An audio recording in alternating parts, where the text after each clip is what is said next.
இன்றைக்கி நம்ம மட்டன் பிரியாணி செய்யலாம். அதுக்கு 3/4 கிலோ மட்டனை நல்லா கழுவிட்டு உப்பு, மஞ்சத்தூள், 2 ஸ்பூன் இஞ்சி பூண்டு பேஸ்ட்டு, 100 கிராம் தக்காளி போட்டு நல்லா வேக வச்சு இறக்கிடுங்க. இப்போ நம்ம தண்ணி தனியாக கறி தனியாக பிரித்து எடுத்துக்கலாம். தண்ணியை வடிகட்டி எடுத்துக்கோங்க. கறியவும் ஒரு பவுலில் போட்டுக்கலாம். கறி வெந்திருக்கான்னு இப்போ நம்ம செக் பண்ணிக்கலாம். கறி பாருங்கள் நமக்கு நல்லாவே வெந்திருக்கு. இப்போ அரிசியை அளந்து எடுத்துக்கலாம். 1.5 கப் அரிசி நம்ம எடுத்துருக்குறோம். இந்த அரிசியும் நமக்கு 3/4 கிலோ இருக்கும். பாஸ்மதி அரிசி. தண்ணி விட்டு நல்லா கழுவி எடுத்துருங்க. இப்போ தண்ணியை வடிகட்டிக்கலாம். கறி தண்ணியை காணாதுக்கு பச்சை தண்ணி ஊற்றிக்கோங்க. 1.5 கப் அரிசிக்கு 3 கப் தண்ணி கரெக்டாக இருக்கும்.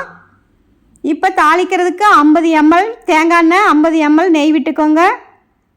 பிரிஞ்சால ஒரு 3 போட்டுக்கோங்க. சோம்பு, பட்டை, கல்பாசி, கிராம்பு, ஏலக்காய் நல்லா பொரியட்டும். பொரிஞ்ச பிறகு 200 கிராம் வெங்காயம் போட்டுக்கோங்க. 6-7 பச்சை மிளகாவை கீரி போட்டுக்கோங்க. நல்லா வதங்கி மணம் வரட்டும். நல்லா வதங்கி மணம் வந்த பிறகு நம்ம செஞ்சோம்னா தான் பிரியாணி டேஸ்டியாக இருக்கும்.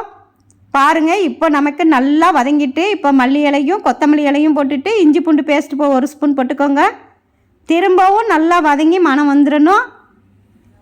நல்லா வதங்கின பிறகு நீங்கள் இப்போ அடுப்பை நம்ம கொஞ்சம் லோ ஃப்ளேமில் வச்சிடலாம். வச்சுட்டு 50 ml தயிர், 1/4 ஸ்பூன் சீரகப்பொடி, 1/4 ஸ்பூன் கறி மசால் பொடி, 2 ஸ்பூன் மல்லிப்பொடி, 2 ஸ்பூன் காஷ்மீரி சில்லி பொடி, 2 ஸ்பூன் பிரியாணி பொடி.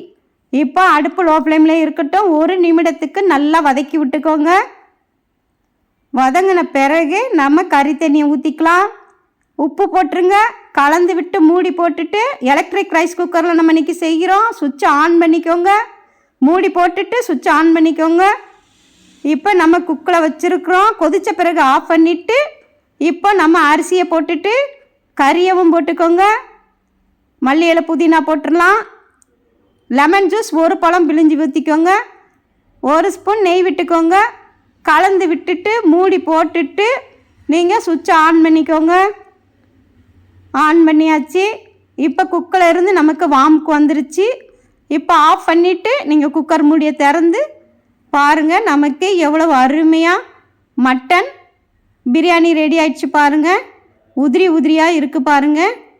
இந்த மெத்தடில் நீங்கள் ஒரு முறை ட்ரை பண்ணி பாருங்கள். ரொம்ப ரொம்ப டேஸ்டியாக இருக்கும். பாருங்கள் எவ்வளோ உதிரி உதிரியாக இருக்குன்னு. நான் இப்போ அடியிலேருந்து உங்களுக்கு பிரியாணியை எடுத்து காட்டுறேன் பாருங்கள். பாருங்களேன் எவ்வளோ அருமையாக இருக்குன்னு. வெந்திருக்கான்னு நம்ம செக் பண்ணிடலாம். பாருங்கள் நல்லாவே வெந்திருக்கு. ட்ரை பண்ணி பாருங்கள். ரொம்ப அருமையாக இருக்கும். தேங்க்யூ.